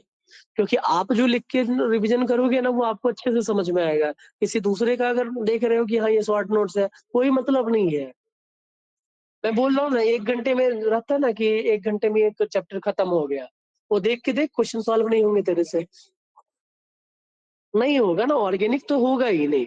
अगर आपको लग रहा है कि 1 घंटे के क्रैश कोर्स में अगर मान लो कि कहीं पे कुछ क्वेश्चन आप सॉल्व कर लोगे, तो फिर भाई बेवकूफी है, वो 1 घंटा भी बर्बाद ही जा रहा है। उससे अच्छा आपके पास हर एक चैप्टर का नोट्स है, आपने खुद लिखा है, खुद के लैंग्वेज में लिखा है, वो आपको अच्छे से समझ में आएगा, है ना। वो अप्लाई करिए, समझना है थोड़ा सा। अब देखो, जैसे आपका रिवीजन स्टार्ट हो जाएगा, तो पहले फेज 1 है। फेज 1 में 10 बार रिपीट कर चुका हूँ कि भाई करना है करना है करना है करना है, तो पहला टेस्ट दोगे, अच्छा मार्क्स आएगा, आपका कॉन्फिडेंस ऐसे ही बूस्टअप हो जाएगा। जो अभी तक फेज 1 नहीं किए उनके मार्क्स डाउन हो जाएंगे। 25% सिलेबस तो भाई फेज 1 का ही केमिस्ट्री में, केमिस्ट्री के 25 क्वेश्चन में 25% सिलेबस हमारा सिर्फ फेज 1 है भाई, है ना। पेज 1 में एटॉमिक स्ट्रक्चर हो गया, केमिकल बॉन्डिंग हो गया, पीरियोडिसिटी हो गया, पीरियोडिसिटी में ही एस ब्लॉक को भी लिख देते हैं, मोल एंड रेडॉक्स हो गया, है ना। इसी से तो भाई बहुत सारे 6 से ऊपर क्वेश्चन बन जाएंगे यहाँ से आपसे। केमिकल बॉन्डिंग से कम 2 क्वेश्चन, एटॉमिक स्ट्रक्चर से कम 2 क्वेश्चन, है ना। नहीं इस बार आएगा, पिछली बार नहीं यार, पिछली बार बॉन्डिंग भी देखोगे तो कम क्वेश्चन पूछा गया। हाँ तो इस बार बॉन्डिंग इसलिए तो मैं बढ़ा रहा हूँ कि बॉन्डिंग से ज्यादा पूछेगा, है ना। रेडॉक्स से एक आएगा ही, मोल से एक आएगा ही, कैसे कम हो गया बता। रेडॉक्स और मोल अलग अलग मानना, एक थोड़ी है।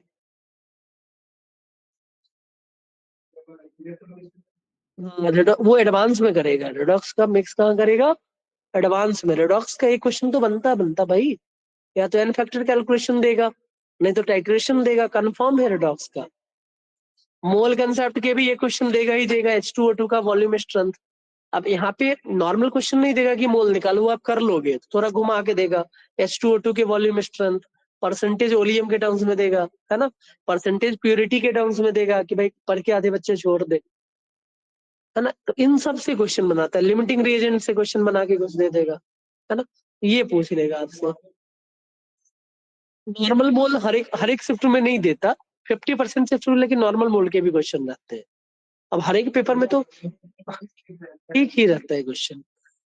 चलिए, तो आईयूपीएससी नेमिंग में हमने कहाँ तक किया था? बोलिए बोलिए। केमिकल बॉन्डिंग और पीरियडिक टेबल्स का नोट्स भेज दीजिए। अच्छा हाँ भाई, मेरे क्लास के बाद ना जैसे क्लास खत्म हो मैसेज करना, अभी क्लास खत्म होते ही मैसेज कर देना, ठीक है सर। ठीक है? सर ग्रुप में भेज देंगे? हाँ मैं ग्रुप पे भेज दूंगा, ठीक। चलिए, तो हमने IUPAC नेमिंग में कहाँ तक किया था, थोड़ा सा बताएंगे आप लोग, मेरे को याद नहीं है। अच्छा, तो ये मैंने करवा दिया था शायद, मैं टेबल तक बता दिया था शायद, जितना मेरे को याद आ रहा है।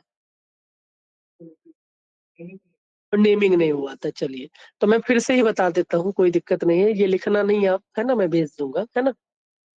तो IUPAC नेमिंग में ना हम क्या करते हैं भाई, कि जब भी अगर किसी भी कॉम्प्लेक्स का नेमिंग करते हैं ना, जो यहाँ पे ज्यादा टाइम लगेगा मैं दूंगा, आज इसको खत्म करना है। In naming of complex compound, naming of positive part is done first. Positive part का नेमिंग हम पहले करेंगे, देन निगेटिव पार्ट का नेमिंग होता है ना। चाहे पॉजिटिव पार्ट सिंपल रहे या फिर कॉम्प्लेक्स रहे। जैसे ये कंपाउंड आ गया, तो इसका पॉजिटिव पार्ट कौन सा है, ये है, तो हम इसका नेमिंग पहले करने वाले। इसका पॉजिटिव पार्ट ये कॉम्प्लेक्स वाला है, इसी का नेमिंग पहले होगा। इसका पॉजिटिव पार्ट ये, अब दो कॉम्प्लेक्स रहे ना, तो हमें चार्ज देखना पड़ेगा। ये न्यूट्रल, कोऑर्डिनेशन नंबर 4 कब होता है, +2 वाले में, है ना। यही लॉजिक लगाएंगे।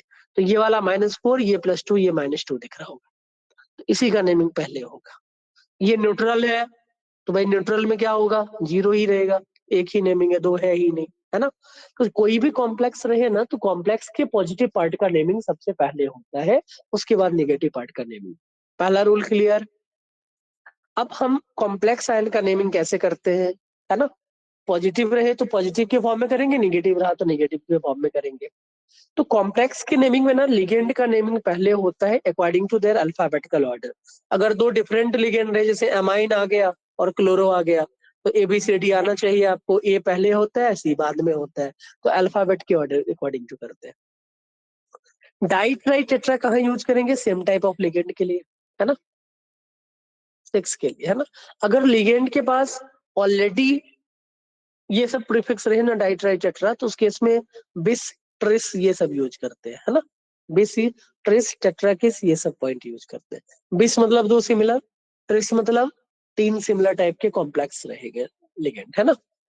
अब डाई, जैसे मान ली पहले रहा डाइथाइलिन, है ना, पहले से EN रहे, तो डाइथाइलिन पहले से, तो डाई डाई तो करेंगे नहीं ना, हम क्या लिख देंगे, बिस ब्रैकेट में डाइथाइलिन, है ना, ये रहता है।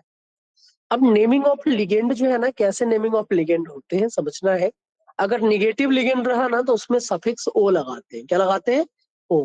जैसे मान लो कि आइड है ना, तो आइड प्लस ओ लग जाएगा, आइडो हो जाता है ना। पॉजिटिव लिगेंड में ऑलवेज सफिक्स EM लगता है, क्या लगता है, EM। और अगर न्यूट्रल लिगेंड रहे ना, तो कोई भी सफिक्स वहां पे यूज नहीं करते। अब ये टेबल है, जैसे मान लो कि न्यूट्रल लिगेंड है वाटर, तो इसमें कोई भी सफिक्स नहीं लगाएंगे, नॉर्मल नेम एक्वा या फिर एक्को बोलेंगे। CO है तो कार्बोनिल हो गया। NO को नाइट्रोसिल या फिर नाइट्रोसो बोल देते हैं। NH3 को डबल M वाला एमाइन लिखते हैं, क्या लिखते हैं, डबल M वाला एमाइन, AMMINE। इन सब में कॉमन नेम इथाइलिन डाइमाइन, है ना, डाइमिथाइल सल्फाइड हो गया, ट्राइफिनाइल फॉस्फीन, जो नेम है वही लिखेंगे अपन, है ना, क्योंकि कोई भी सफिक्स नहीं लगाना है। निगेटिव लिगेंड में दो डिफरेंट वैरायटी होते हैं, कहीं पे हम आइड को O से रिप्लेस कर देते हैं और कभी E को O से रिप्लेस कर देते हैं, है ना। तो आजकल दोनों नेमिंग चलता है जनरली, जहां पे ऑप्शन जैसा रहेगा आप उसके अकॉर्डिंग टू चलना, है ना। साइनाइड था तो साइनाइड को हम साइनो भी बोलते हैं, साइनाइडो भी बोलते हैं, है ना। आइड की जगह O भी लिख देंगे, E की जगह O भी लिख देते हैं, और पूरे आइड को भी O से रिप्लेस कर सकते हैं, तो साइनो होगा या फिर साइनाइडो होगा। NC माइनस रहा तो आइसोसाइनो या फिर आइसोसाइनाइडो हो गया। ये हैलोजन रहा तो हैलो या फिर हैलाइडो हो जाएगा, है ना। O2 माइनस रहा तो ये सुपर ऑक्साइड था, तो सुपर ऑक्सो या फिर सुपर ऑक्साइडो हो गया। O2 -2 है तो पर ऑक्सो या फिर पर ऑक्साइडो, है ना। पर ऑक्सो या फिर पर ऑक्साइडो दोनों यूज करते हैं। फॉर निगेटिव लिगेंड IDE में E को हम O से रिप्लेस कर रहे हैं, तो ये एमाइड था तो एमाइडो बोल देंगे, ये इमीड था तो इमीडो बोल देंगे, है ना, इमीडो, है ना। हाइड्राइड था तो हाइड्राइडो, है ना। नाइट्राइड था तो नाइट्राइडो। और कुछ ऐसे भी लिगेंड रहेंगे जिसमें आइड की जगह ईटो लगा देते हैं ना, ई को ओ से रिप्लेस कर देते हैं। जैसे ये ट्राइक्लोरोएस्टेनाइट था, तो इसको क्या बोलेंगे, ट्राइक्लोरोएस्टेनीटो, है ना। एस्टेनाइट को एस्टेनीटो, आइट की जगह ई को रिप्लेस करके ओ लगा दीजिए। SO3-2 है, इसको क्या बोलेंगे? सल्फाइटो। क्या बोलेंगे? सल्फाइट था ना, SULPHITE, तो ई हटा के ओ लगा दो, सल्फाइटो, है ना। तो ये थोड़ा सा नेमिंग है, ऑप्शन देख के हमें पता करना पड़ता है। कुछ निगेटिव लिगेंड ऐसे हैं जिसमें 8 को ओ से रिप्लेस कर देते हैं, जैसे ग्लाइसिनेट था, ये था ग्लाइसिनेट, तो क्या बोलेंगे? ग्लाइसिनेटो। ये था एसीटेट, एसीटेटो, है ना। और पॉजिटिव लिगेंड के लिए हमने क्या सीखा? ईएम लगाते हैं, जैसे नाइट्रोसोनियम, है ना। ये नाइट्रोसो है, तो क्या बोलेंगे? नाइट्रोसोनियम, है ना। ये क्या दिख रहा है? हाइड्राजीन, तो हाइड्राजीनियम, है ना। हाइड्राजीन, हाइड्राजोनियम, है ना, यही रहता है। अब मेटल के नेमिंग के लिए क्या लॉजिक लगाते हैं, ध्यान से समझना है, सबसे ज्यादा गलती आप इसी में करते हो, है ना। समझिएगा ध्यान से। अगर पॉजिटिव और न्यूट्रल कॉम्प्लेक्स रहा ना, तो कॉमन नेम यूज करेंगे। पॉजिटिव और न्यूट्रल कॉम्प्लेक्स रहा तो common name with oxidation number expressed in Roman number after immediate metal name, है ना। अगर पॉजिटिव कॉम्प्लेक्स है या फिर न्यूट्रल कॉम्प्लेक्स है तो कॉमन नेम यूज करते हैं, जैसे कॉपर है तो कॉपर ही लिखेंगे, है ना। निकेल है तो निकेल ही लिखेंगे। तो नेम चेंज कहाँ होगा? निगेटिव कॉम्प्लेक्स के केस में। निगेटिव कॉम्प्लेक्स में हम लैटिन नेम लिखते हैं, क्या लिखते हैं? लैटिन नेम, और साथ में 8 लगा देते हैं, क्या लगा देते हैं? 8 सफिक्स, क्या लगाते हैं? 8। पॉजिटिव और न्यूट्रल में कोई भी चेंजेस देखने को नहीं मिलता है अपने को। पॉजिटिव और न्यूट्रल कॉम्प्लेक्स में कोई भी चेंज नहीं करेंगे। Common name with oxidation number expressed in Roman after immediate metal name, है ना। अगर निगेटिव कॉम्प्लेक्स रहा तो लैटिन नेम के साथ 8 लगाते हैं, एक्सेप्ट दीज 3 मेटल, है ना। मर्क्यूरेट, एंटीमोनेट और टंगस्टेट होता है इसका। इन तीनों में यही नेमिंग यूज करते हैं ना, लैटिन नेम ने मरकरी ही रहता है ना। इन तीनों का लैटिन नेम यूज नहीं करते। मरकरी तो मर्क्यूरेट हो गया। 4 ऑप्शन दिए रहेंगे तो टेंशन नहीं लेना, है ना। क्वेश्चन यहाँ से ऐसा बनेगा कि आप आसानी से सॉल्व कर सकते हो, है ना। जैसे आयरन का फेरस होता है ना लैटिन नेम, तो फेरट लिखेंगे अपन, है ना। गोल्ड का क्या होता है? ऑरम, तो ऑरेट लिखेंगे लैटिन नेम, है ना। वो सारे नेम यहाँ पे यूज करने का।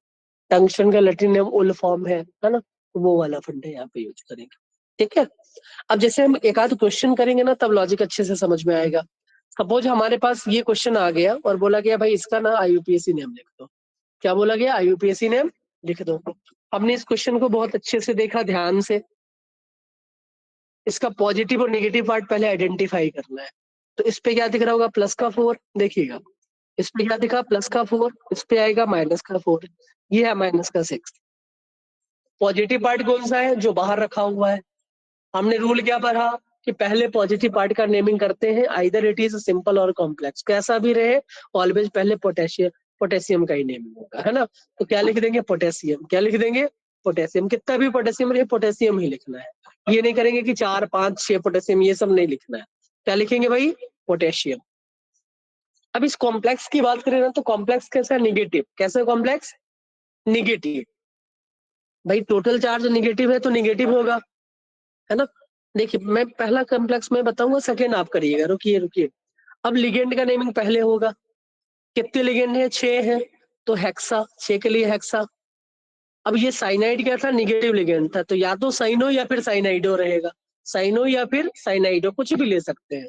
तो पोटेशियम हो गया पहले, फिर क्या होगा? हेक्सा साइनो या फिर हेक्सा साइनाइडो। अब निगेटिव लिगेंड का मेटल है, तो इसमें लैटिन नेम प्लस का 8 लगता है। लैटिन नेम फेरस होता है, तो फेरेट क्या हो जाएगा? फेरेट। क्या हो जाएगा? फेरेट, है ना। देखिएगा, तो इसका नेमिंग हो गया पोटेशियम हेक्सासाइनाइडो फेरेट 2, है ना। फेरेट 2, 2 क्यों आया? क्योंकि इसका ऑक्सीडेशन नंबर 2 था। ये लॉजिक समझ में आया भाई? पहले कंपाउंड का नेमिंग भाई, ये लॉजिक सबको समझ में आया?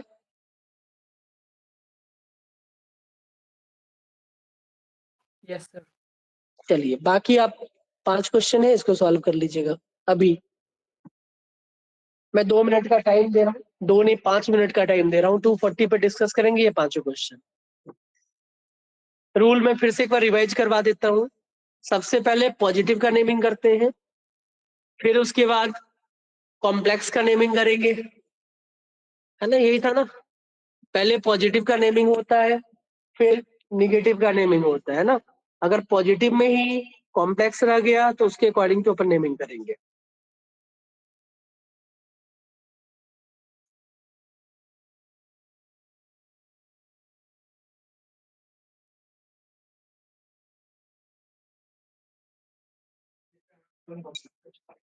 क्या आया? पहले किसका नेमिंग करेंगे? कॉम्प्लेक्स का। पॉजिटिव पार्ट यही था, देखिएगा कैसे करेंगे, मैं फिर से बता रहा हूँ, देखना। सल्फेट पे -2, इस पे +2, पॉजिटिव पार्ट यही है, इस पे +2 आ गया क्योंकि ये ओवरऑल +2 था, आ गया। पहले नेमिंग किसका होगा? पॉजिटिव का। पॉजिटिव में कॉम्प्लेक्स है तो कॉम्प्लेक्स के नेमिंग में लिगेंड पहले लिखते हैं। टेट्रा एमाइनो, डबल एम वाला एमाइनो लिखना है, टेट्रा एमाइनो, है ना। देन कॉपर, ये क्या निगेटिव है? नहीं है, कॉमन नेम यूज करेंगे, copper 2, क्या बोलेंगे? ब्रैकेट में 2, और फिर सल्फेट लिख देंगे। क्या लिख देंगे? सल्फेट, है ना। तो देखिएगा यही नेमिंग यहाँ पे दिख रहा होगा, दिख रहा है भाई? Tetra amine copper 2 sulphate. सब हटा रहे हैं तो काहे टेंशन ले रहे हो? Tetra amine copper 2 sulphate. Online बच्चे ये क्लियर है ना आप लोगों को?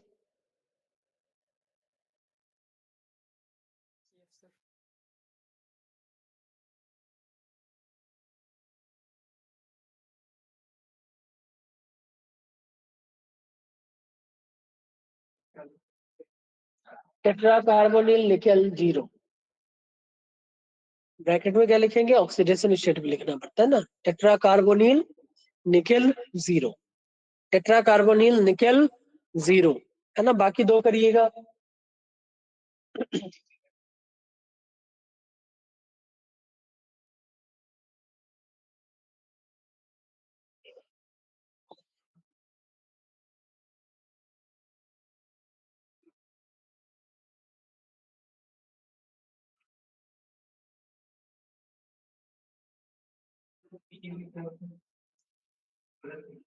क्या?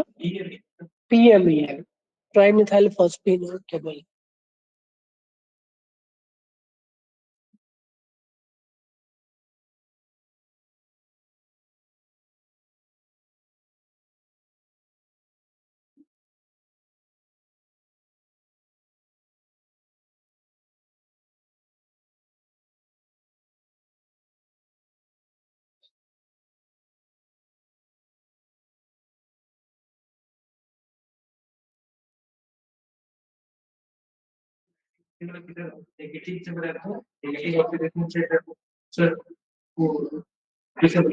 अगर निगेटिव कॉम्प्लेक्स रहे तब हम उसमें लैटिन नेम का यूज करते हैं।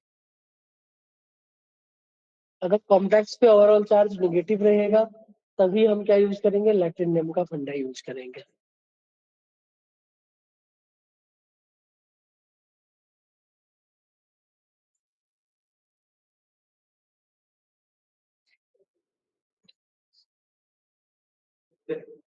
बोलिए।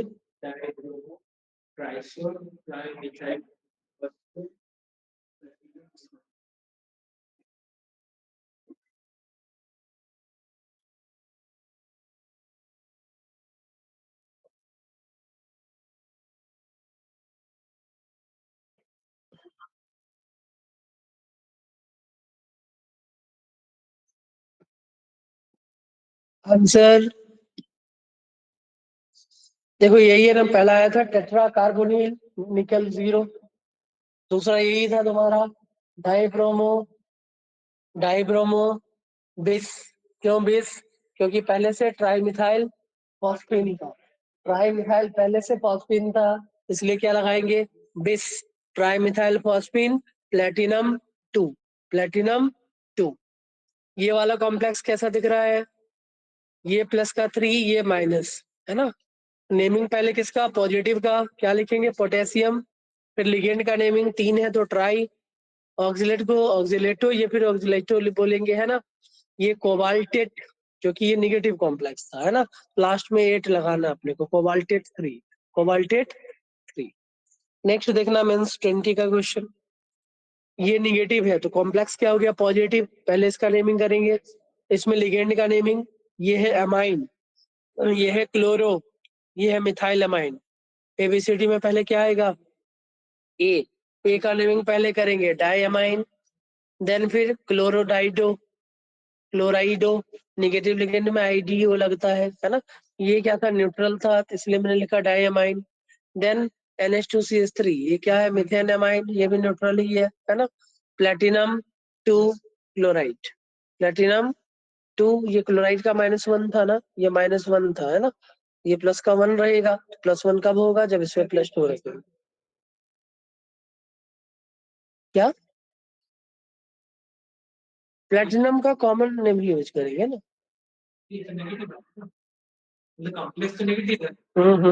एक Cl- नहीं, प्लेटिनम कॉम्प्लेक्स पॉजिटिव है भाई, निगेटिव कैसे आएगा। ऐसे मत कर भाई, प्लेटिनम 2 क्लोराइड क्या होगा, प्लेटिनम 2 क्लोराइड। ऑनलाइन बच्चे ये क्लियर है। सर डबल एम सिर्फ एमाइन में ही होगा, मिथाइल में नहीं होगा। क्या क्या फिर से बोलो, डबल एम किस में, वो एमाइन में ही होगा, मिथाइल में नहीं होगा। नहीं होगा, सिर्फ एमाइन में ही रहता भाई। ठीक है सर। क्लियर है ये।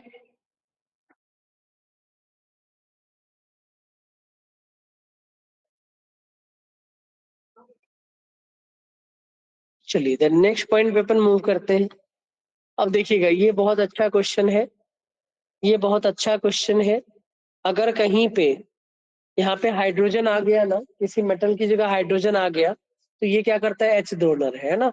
एच डोनर को क्या बोलते हैं, एसिड। एच डोनर को क्या बोलते हैं, एसिड। तो ऐसे कॉम्प्लेक्स के नेमिंग में ना लास्ट में एसिड आएगा, क्या आएगा, एसिड आएगा। ऐसे कॉम्प्लेक्स, हाँ ये पूरे ही अलग हो गए, है ना। तो इस कॉम्प्लेक्स के नेमिंग में हम सिर्फ नेमिंग करेंगे किसका, कॉम्प्लेक्स का। किसका नेमिंग करेंगे, कॉम्प्लेक्स का। कैसे देखना है, इस पे निगेटिव चार्ज, इस पे पॉजिटिव आया था।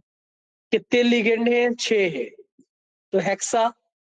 निगेटिव लिगेंड था तो क्लोराइड हो, निगेटिव लिगेंड था तो क्लोराइड हो। अब ये निगेटिव है तो इक लगेगा, है ना, प्लेटिनिक। क्या बोलते हैं इसको, प्लेटिनिक 4 एसिड। क्या बोलते हैं इसको, प्लेटिनिक 4 एसिड, है ना। तो एसिड कब लगता है लास्ट, प्लेटिनम ही रहता है, प्लेटिनम का। हाँ, तो प्लेटिनिक 4 एसिड, क्या बोलेंगे, प्लेटिनिक 4 एसिड हो गया। ऑप्शन के अकॉर्डिंग जो कर सकते हो, ऑप्शन तो दिया रहेगा। ये HAUCl4 है, ये भी एच डोनर है, तो सिर्फ इसी का नेम करना अपने को, 4 टेट्रा क्लोराइडो। इसमें ऑक्सीडेशन स्टेट निकालेंगे, ये प्लस था, इस पे -1 होगा, ये -4 है, मतलब ये प्लस का 3 हो गया, है ना। तो ऑरिक 3 एसिड, क्या बोलेंगे, हाईएस्ट ऑक्सीडेशन स्टेट वाला ऑरिक एसिड, है ना। एसिड जब भी आएगा तो इक ही लगाते हैं, क्या लगाते हैं, इक लगाते हैं। नेक्स्ट, अगर दोनों ही कॉम्प्लेक्स रहे देन नेमिंग कैसे होगा, in both parties complex then consider first written complex as positive complex. हमेशा ये एज्यूम करेंगे, है ना, कि अगर दोनों कॉम्प्लेक्स रहेगा तो हम पहले जो लिखा रहेगा ना उसी को पॉजिटिव मानते हैं। कैसे समझना है, कोऑर्डिनेशन नंबर 6 है तो +3 में कोबाल्ट 6 कोऑर्डिनेशन नंबर शो करता था, ये 0 तो इसके ऊपर प्लस का 3 आया। अब इसमें माइनस का 3 लाना है, ONO का चार्ज -1, ये -6, तो इस पे +3 रखोगे तो ये भी -3 हो गया, दोनों सेटिस्फाई कर रहा होगा। तो नेमिंग कैसे होगा, पॉजिटिव वाले का नेमिंग पहले। कितने अमाइन है, 6 है, तो हेक्सा। डबल एम वाला एमाइन कोबाल्ट 3, क्योंकि ये पॉजिटिव था, है ना। फिर नेगेटिव वाले का करेंगे, हेक्सा नाइट्राइटो, नाइट्राइटो कोबाल्टेट, क्योंकि निगेटिव है तो कोबाल्टेट, ये 3 हो गया। कोई कंफ्यूजन, दीवार को कुछ कंफ्यूजन है यहाँ पे, नहीं सर। नेक्स्ट, ये दोनों कॉम्प्लेक्स लिखा हुआ है, इसका नेमिंग करोगे आप लोग, हटा रहा हूँ, करिए एक नेमिंग ये भी, PTNS3 का होल 4 PTCl4 -2। हाँ बोलिए, try amine tetra amine platinum 2, क्लोराइडो या क्लोरो, हाँ। प्लेटिनेट निगेटिव है तो 8 लगेगा। प्लेटिनेट 2।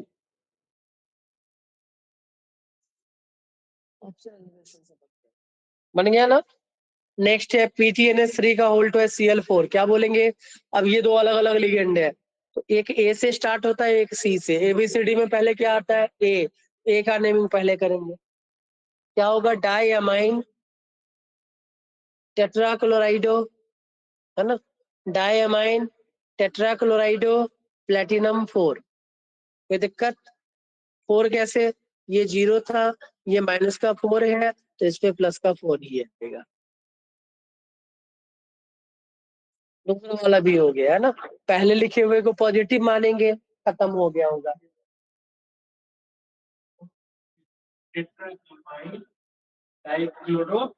प्लेटिनम 4, फिर उसके बाद इसमें भी देखिएगा, पहले वाले को पॉजिटिव मानते हैं, ये ए है ये सी है, क्या आएगा? पहले ए आएगा।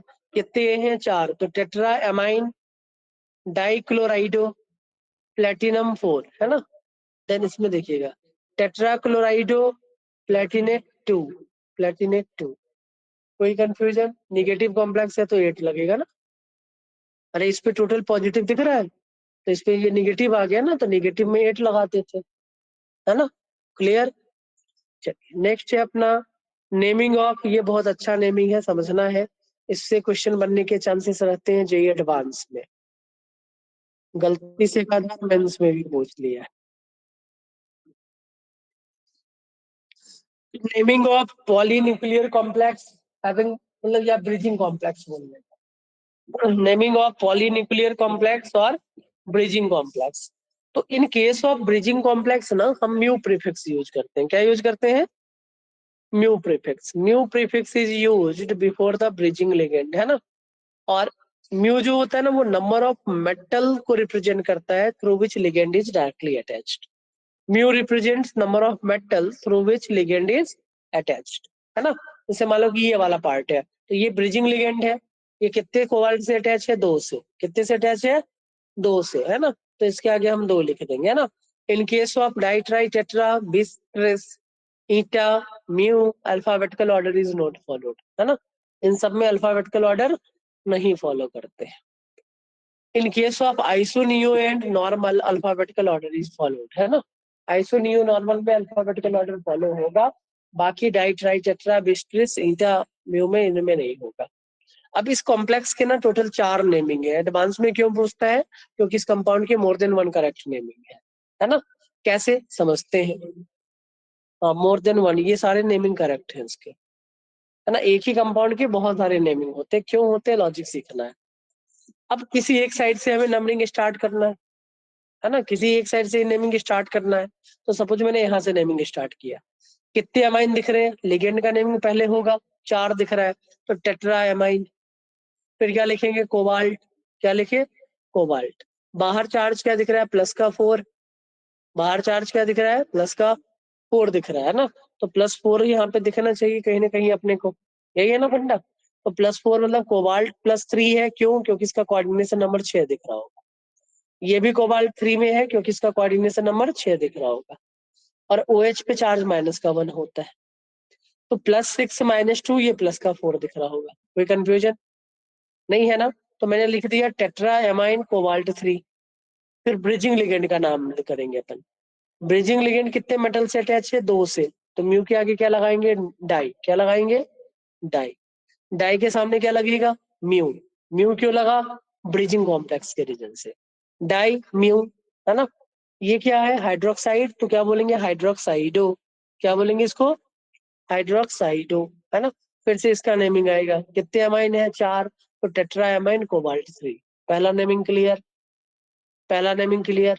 अब अगर हम क्या करेंगे, इस कंपाउंड को यहाँ से कट कर देना, तो दोनों सिमेट्रिक दिख रहा होगा, दोनों साइड सिमेट्रिक दिख रहा होगा। तो हम क्या करते हैं कि जो कॉमन वाला पार्ट है ना, उसको एक जगह लिख देते हैं। जैसे डाई म्यू हाइड्रोक्साइडो था ना, इसको मैंने एक जगह लिख दिया।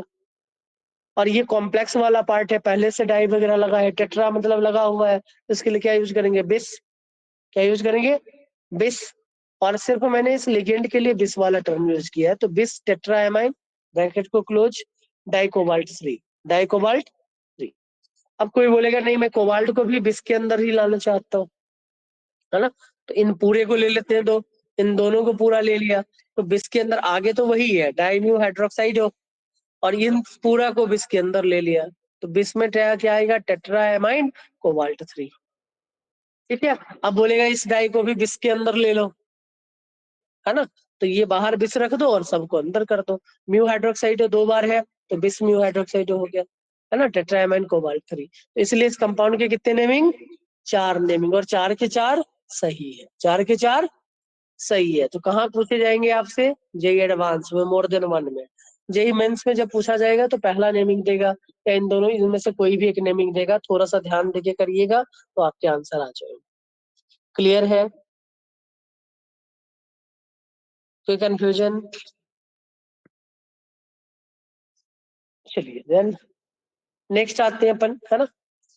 5 मिनट आज एक्सटेंड करूंगा क्लास तो खत्म हो जाएगा। जैसे ये देखना, हेलो इधर देखो, ये 2 अलग अलग ब्रिजिंग लिएज आ गया, है ना, तो पहले हम यहाँ से स्टार्ट कर रहे हैं, यही करेंगे ना। तो मैंने इन दोनों पार्ट को कॉमन ले लिया, बिस में लिख देता हूँ, क्या लिख दूं? बिस में लिख देता हूँ। तो मैं पहले इनका नेमिंग कर लूं, ये एमाइडो है, ये हाइड्रोक्साइडो है, एबीसीडी में पहले ए आता है, तो क्या लिखेंगे? म्यू एमाइडो, म्यू हाइड्रोक्साइडो, बिस, है ना। और ये वाले पार्ट को कॉमन ले लिया अपन ने, tetra aqua cobalt 3, tetra aqua cobalt 3, है ना, पॉजिटिव है, कोबाल्टेट नहीं होगा। टेट्रा एक्वा मतलब 4 वाटर के लिए, कोबाल्ट 3 में बिस के अंदर ही है ना। नेक्स्ट वाले में क्या किया? म्यू एमाइडो, म्यू हाइड्रोक्साइडो, बिस में सिर्फ टेट्रा एक्वा रखा, डाई कोबाल्ट 3, ये भी सही है। पहला नेमिंग यहाँ से स्टार्ट करो, tetra aqua cobalt 3, mu amido, mu hydroxido, tetra aqua cobalt 3, है ना, ये अच्छा कोई भी रहेगा। फिर mu amido, mu hydroxido, octa aqua di cobalt 3, है ना, सब कुछ सेम है तो ऑक्टा एक्वा भी बोल सकते हैं, 2 कोबाल्ट 3, ऐसा भी नेमिंग हो सकता है। ऑनलाइन बच्चे ये पॉइंट क्लियर है? चलिए नेक्स्ट क्वेश्चन, ये मोस्ट इंपोर्टेंट पार्ट है, आपसे यही पूछता है कि जी सॉल्ट का हाइब्रिडाइजेशन बता दो, या जी सॉल्ट का यूपीसी नेमिंग, फॉर्मूला भी लिख के नहीं देगा, है ना। तो हमें पता होना चाहिए कि जी सॉल्ट होता क्या है, हमें पता होना चाहिए कि जी सॉल्ट होता क्या है। तो KPtCl3C2H4 को हम बोलते हैं जीज सॉल्ट, PtCl3C2H4 को क्या बोलते हैं? जीज सॉल्ट। अब C2H4 मतलब आया ये ऑर्गेनिक पाई डोनर लिगेंड है, ये क्या है? ये पाई डोनर लिगेंड। तो पाई डोनर लिगेंड में ईंटा लगाते थे, याद है? पता है ना, ईंटा मैंने लिखाया भी था कि 5 में 5 के ऊपर रिंग ऐसा कुछ बनाया था। हाँ, जितने कार्बन रहेंगे उसके बीच में रेजोनेंस होगा, वो अपने ईटा का नंबर वही होता था भाई, है ना, ईटा टू दी पावर। तो in case of organic ligand eta prefix is used. Naming कैसे करेंगे? ये पॉजिटिव पार्ट है, ये कॉम्प्लेक्स नेगेटिव पार्ट है। पहले नेमिंग किसका होता है? पॉजिटिव का, मतलब ये पोटेशियम हो गया। फिर लिगेंड का नेमिंग, ये क्लोरो है और ये इथाइलिन है ना, सी पहले आता है, ई बाद में आता है, तो ट्राइक्लोराइडो। इसके लिए C2H4 मतलब ये नंबर ऑफ पाई इलेक्ट्रॉन, जितने कार्बन के मिड में रहे वही पावर लिखते थे, तो ईटा स्क्वायर, है ना, और इथाइलिन, ईटा स्क्वायर इथाइलिन। ये निगेटिव लिगेंड था तो 8 लगेगा, प्लेटिनेट 2। क्लियर भाई? ऑनलाइन बच्चे कुछ कंफ्यूजन है यहाँ पे?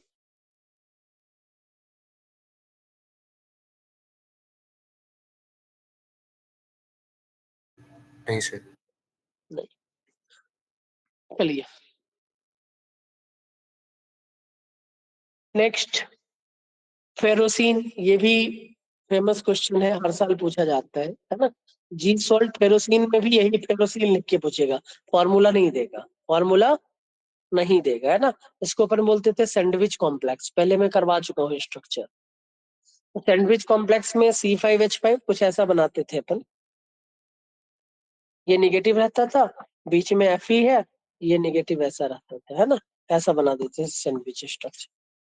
तो सैंडविच कॉम्प्लेक्स को ही बोलते हैं फेरोसिन। ये पाई डोनर है, कितने लिगेंड दिख रहे हैं भाई? एक ही लिगेंड दिख रहा है अपने को, और ये एक ही टाइप के लिगेंड दिख रहे होंगे, दो हैं पहले से भाई, ये बिस वगैरह लगा हुआ है, कॉम्प्लेक्स है, तो ये होगा bis eta to the power 5, eta to the power 5 cyclopentadienyl, क्या था इसका नाम, साइक्लोपेंटा डाइनाइल, है ना, आयरन 2। आयरन न्यूट्रल है तो हम कॉमन नेम यूज करेंगे आयरन 2। क्लियर। CrC6S6, इसमें क्या बोलोगे, ये बिस बेंजीन है, 6 पाई इलेक्ट्रॉन, तो N⁻⁶ बेंजीन, ये 0 होता है क्योंकि ये 0 है, क्रोमियम 0। कोई कंफ्यूजन।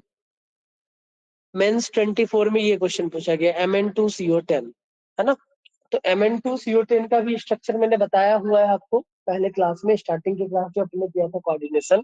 तो ये यूनिट 2 बार रिपीट होते थे, ये यूनिट 2 बार रिपीट होते थे। यहाँ पे क्या होता था, डेल्टा बॉन्डिंग, क्या होता था, डेल्टा बॉन्ड का फॉर्मेशन, याद आया, थोड़ा सा याद करोगे तो याद आ जाएगा। ये डेल्टा बॉन्ड का फॉर्मेशन होता था, Mn इसके थ्रू अटैच होकर, है ना।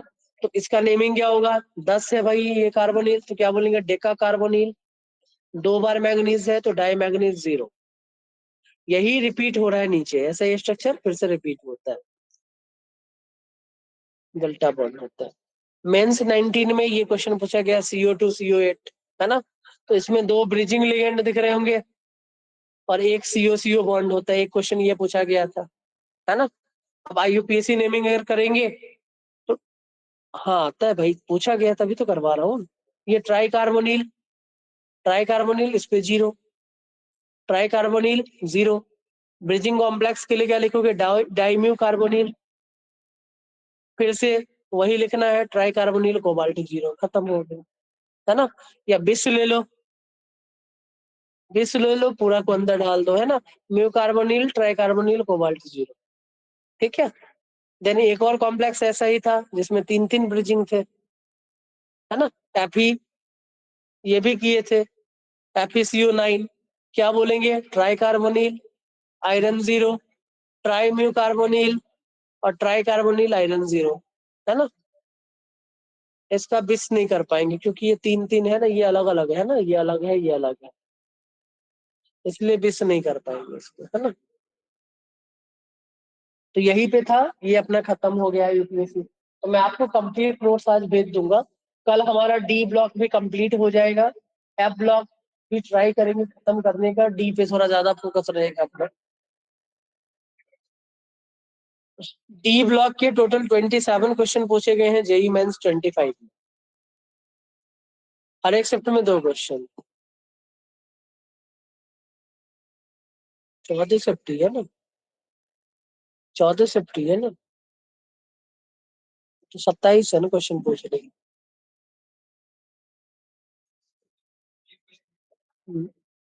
तो हर एक पेपर में एक क्वेश्चन रहेगा। तो भाई डी ब्लॉक भी अच्छे से करना, आप लोग का होमवर्क रहा।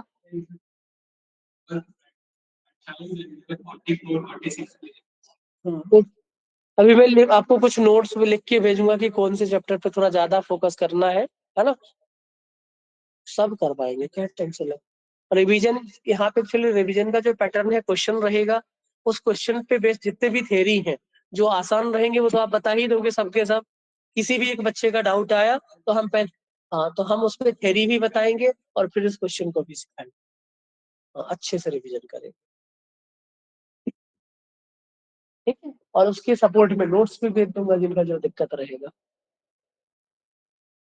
मैं तो इसी पे रिवीजन कराता हूँ, सॉल्यूशन लिखता हूँ और उसी को सीधा भेज दिया बच्चे को।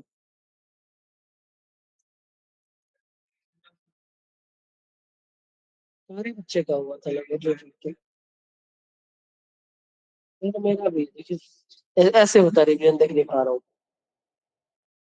हम्म, बंद कर देता हूँ। चलिए मिलते हैं फिर भाई ऑनलाइन बच्चे नेक्स्ट क्लास में अपन, है ना, मैं ये भेज दूंगा अभी आपको।